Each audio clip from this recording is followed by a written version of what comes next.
I stand here as leader of the British Labour Party, a party that is proud of the part it played in helping to bring peace and stability to Northern Ireland, something many believed could never be achieved.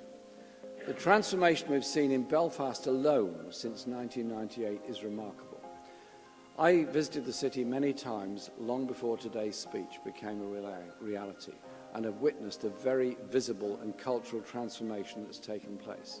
For all the current problems and deadlock, there can be no doubt that devolution and power sharing have given every community a voice and helped maintain that peace process.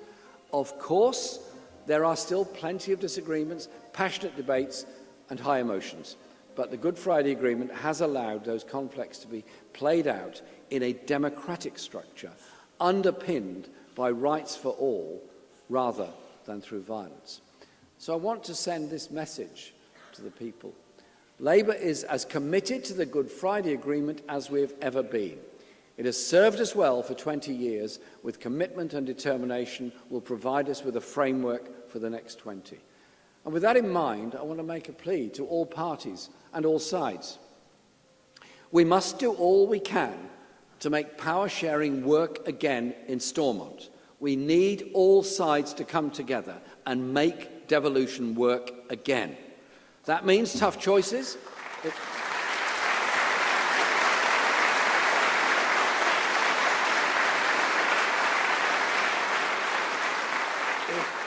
It means tough choices, it means compromise and give and take. But we owe it to the people of these islands not to allow political disagreements to open the way for any return to the grim days of the past. Look at what Stormont has achieved. You resisted many of the worst aspects of the UK government's punitive social security policies, using the powers provided by devolution.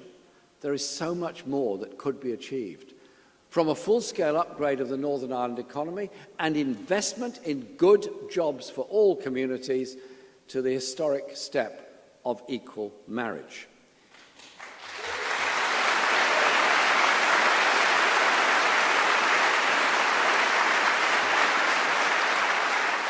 Opposition to the idea of bringing back a hard border to this land isn't just about avoiding paperwork or tariffs, important as that obviously is. It's about deep-rooted cultural and community ties. An open border is a symbol of peace.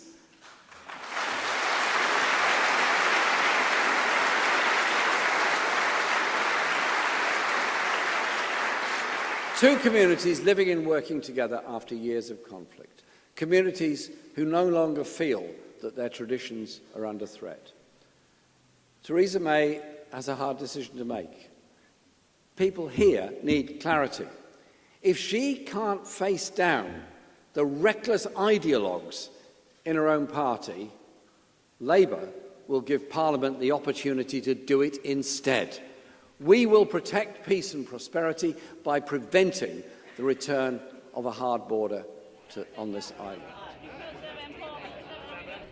Well, I'm glad that Jeremy Corbyn's here. I'm glad that he's listening. He's doing more than the Conservative Party have been doing when their ministers come in on don't tell anybody they're coming and sneak in and talk to a few people and sneak out again. So I think the fact that he's here is a good sign. I mean, he's going to, over the course of the next 2 days, go out and speak to people in border communities. He'll hear it firsthand, the implications of Brexit on the island of Ireland. So I think that in itself is significant. In fact, the fact that he came and he went onto the platform, he delivered an address, but he also was open to taking questions from the floor on the key topic of today, which is obviously Brexit and is also the unity referendum.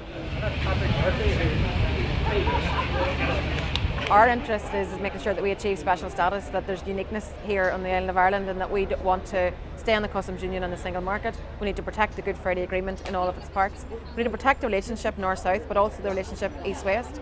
And I think that that's our objective to achieve in this negotiation. It is a crunch time in the negotiation, and particularly now as we go into the June Council meeting. And Labour have a key role to play in terms of their influence in Westminster and what they bring to the debate out there. Unfortunately, at this moment in time, they don't have a fairly different position to the Conservative government. So I think that what we're going to do is just keep making the case for our own unique circumstances here. What we're going to do is keep trying to influence that negotiation and the role that even Labour play in all of these talks. We're now part of a market that has 500 million people in it, and some of the hard Brexiteers want us to completely leave that market and join a market of about 60 million. Well, that's economic madness. So our view is that you want to be able to trade with Britain and with the EU, including the Irish Republic. So we want to be able to trade with everybody. We're not interested in borders anywhere. We think economic access across these islands and across the European continent is the way to do it. And the only way to do that, in our view, and I think it's in most people's view, is to have maintenance of the single market and customs union for all of us.